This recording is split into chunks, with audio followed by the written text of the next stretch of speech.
it's Jo. This week we're going to be focusing on skies for beginners. So I'm going to be including two very basic skies. One, I'm going to paint the whole sky and then we'll be taking the clouds out, and the others we're going to be leaving the clouds out and showing you how to achieve both the shadows of the cloud and how to achieve a good sky colour behind. I will include all of the details in the video description, and I really hope that you get something out of it.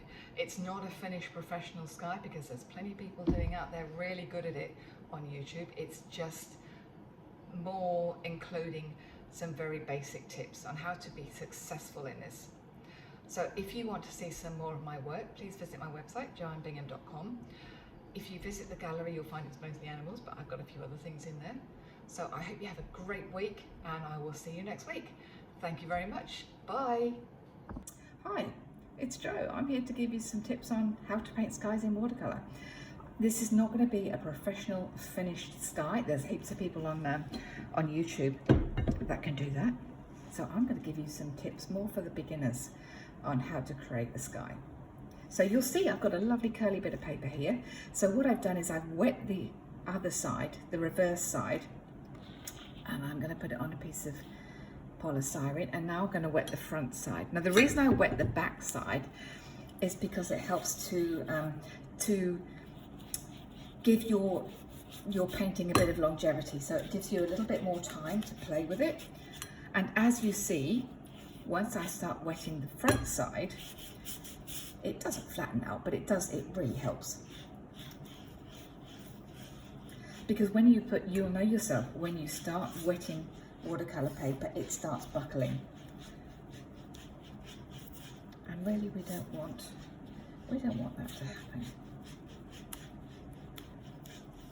Okay, so I have a nice wet piece of paper. Now I'm using a rough paper because when it comes to doing skies, really you want all the help you can get. So a rough paper has a deeper tooth, and it creates a more interesting finish for you. You wouldn't use, at least I wouldn't recommend using a hot press because that's very flat and not really conducive to painting interesting skies. So if you think back to when we did our washes, that's the first one. It's going to be a really simple sky. We're going to create a nice variegated wash going from blue through to a pinky yellow. Now the colours I'm going to be using are cobalt blue. Cobalt is probably the nearest to a good sky colour that you're going to get, but you can also use ultramarine and you can use cerulean. And all my colours, I think, I've got a mixture actually. I've got some Daniel Smiths and some Art Spectrum. So using my mop brush, because that's nice and you can get the colours on quickly, and it holds, so this is called a mop brush, holds a lot of paint and a lot of water. So you can see I'm going backwards and forwards. My board is lovely and wet.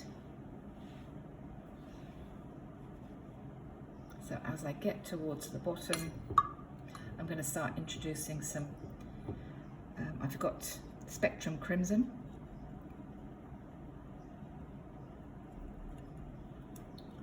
So I'll introduce the pink. And then right at the bottom, I've just got to wash and brush up totally. We're just going to introduce a little bit of raw sienna on here at the bottom.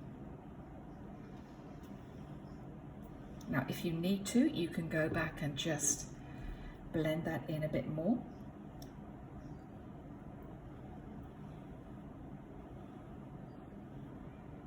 Add some more colour if you need to, because you must remember that watercolour dries a lot lighter, so you do need a little bit of colour in there. But okay, that's just a simple wash. It's a sky, so you could leave it there if you wanted to, but we're not going to. We're going to put a few very simple clouds in. So you get some paper towel and you scrunch it, and probably use the point of your finger, and and you've got to press quite hard.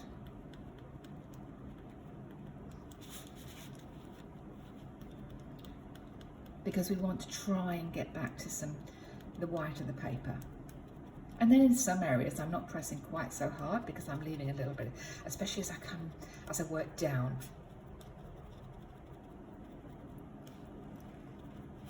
then I want it sort of to be drifting off to the left-hand side. And then a lot lighter as I come down here.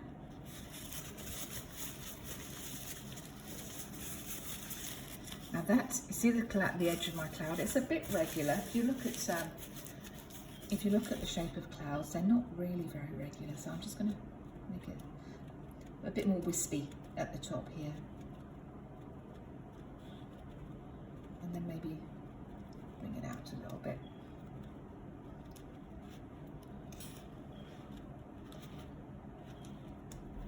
And then I'm going to have another cloud up here.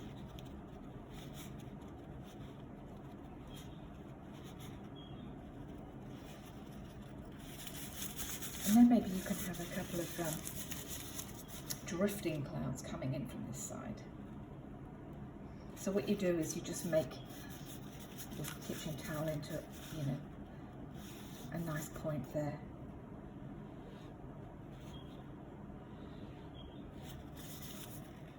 Even down here, you can have, especially as you get lower in the sky, you often get long,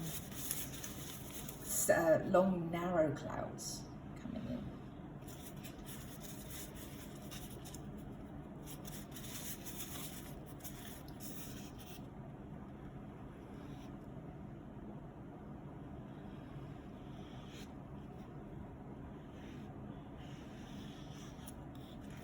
Okay, so you could leave it there as, you know, that's a possible sky, or you could decide, if you look at clouds, you'll see that often they have some shadow in, just like anything else. Even though they're gaseous masses, they still would have a little bit of shadow. And I'm going to just have a quick look to see, yes, that is still a bit wet. We can quickly test it. So I'm going to mix some Crimson and Cobalt, or Crimson and Ultramarine. I'm just going to see if that, yes, that's still wet. So I'm just putting some shadow to my clouds now. See how that's drying as you go up, because that's where I had the kitchen towel. So you can either re-wet, so wash your brush out and get any residue of paint out, and then with your brush, just re-wet the top of the cloud.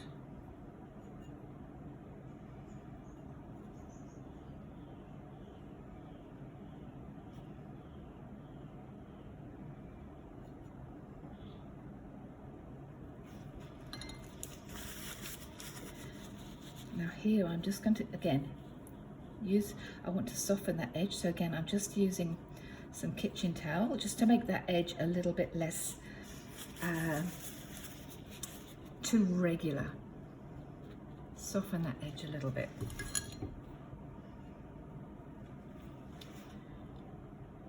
And then bring my shadows in down here too. And you can see see how this is bleeding down. I actually quite like that. I think I might leave that.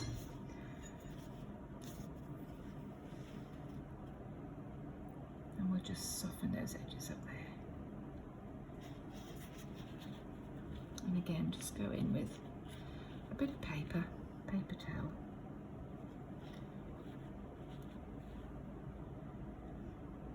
So with watercolour, it's often a case of putting on and taking off, putting on and taking off. So I think I'm going to leave those clouds up there. I quite like, see how very simple it is. So I actually quite like that. I might just put a bit of, so I've gone in with a slightly stronger crimson here, and I'm using, you'll see I'm using a round brush now. Just a couple of streaks in the sky.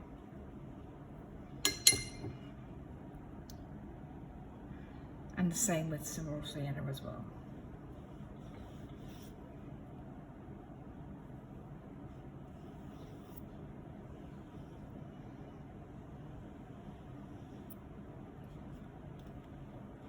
There we go. It's a very simple sky, but I think I'm going to leave it there. But I'm going to do another sky, but this time I'm actually going to leave out the whites for the sky. So I hope that you've enjoyed it. So to recap, you do a variegated wash first, covering the whole paper. Use your kitchen towel to take out some cloud, and then just drop in some purples mixed, you know, with the blue and the crimson mixed, and just put some shadows in for the bottom of the clouds. Okay, well, I hope you've enjoyed that one, and I'll just do a quick second sky. Hi, so for this second sky, I'm actually not going to wet the whole of my paper, but what I will do is wet around the clouds. So again, I'm just using my mop brush. So we're going to have the cloud coming in a diagonal across the paper. So use my mop brush just to wet that bit of the paper. I might have a little bit down here, just really to flatten out the paper more than anything. So now I'm going to my round brush. We're going to go into the Cobalt, and gosh, look at that, it's so beautiful. So this time I'm actually drawing the edge of the cloud, or painting, sorry, the edge of the cloud.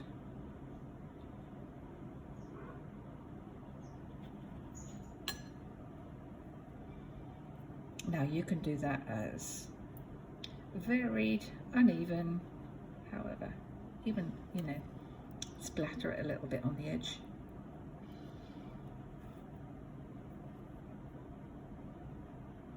I'm just going to join up those.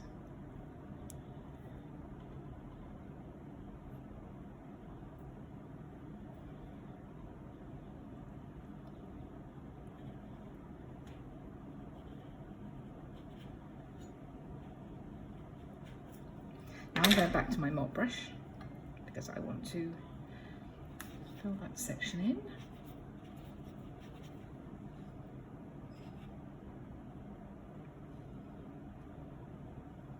Although backgrounds, normally you wouldn't want a background in your painting, for skies you can get away with it because it adds something a little bit more interesting. Can you see that I've got one probably developing here? You can see a line there. So let's just put some paint in to add a bit more interest, because if you're going to have a background, you don't really want a regular line just happening like that, because that wouldn't be realistic.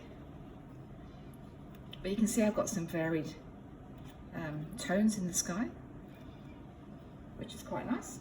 Yeah, quite happy with that. So now we're going to go and do the shadow of the cloud. So I have got a bit of colour in here.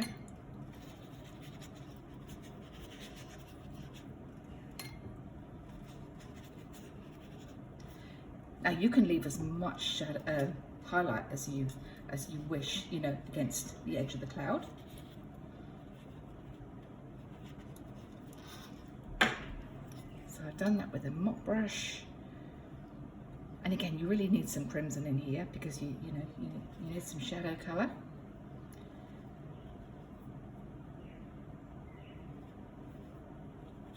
And you can see my paint application is I'm keeping my brush on the paper and just moving it around, moving those colours around.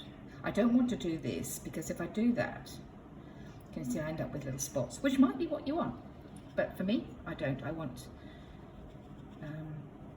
a more consistent approach. So as I get to the edge of the cloud,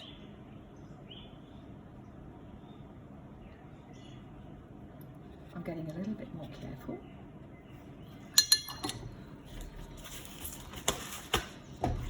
And I'm going to go back with the kitchen towel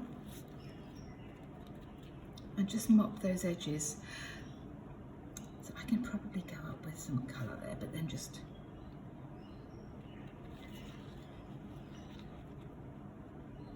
take those out a little bit.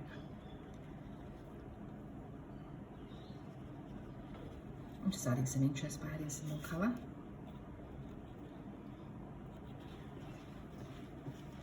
So make it really random, these edges. Put some colour in, take it out, and then it just leaves what I call a ghost of a colour, which is actually, see how interesting that is when you just leave a little bit of colour.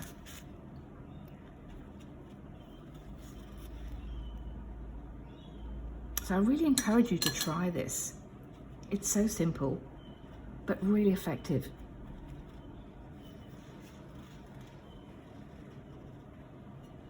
And then down here, where would be the bulk of the cloud, we're just going to add a little bit more colour.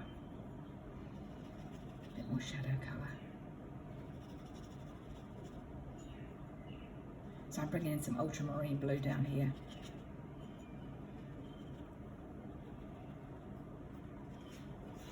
Okay, I think that'll do. You see how it is just, it's not a finished watercolour painting, it's just to give you some tips on how to maybe, different approaches, how to create clouds in your sky. So I really hope that you've enjoyed these short videos and that you can take something away from them and give it a try. All right, I will see you next week and thank you very much.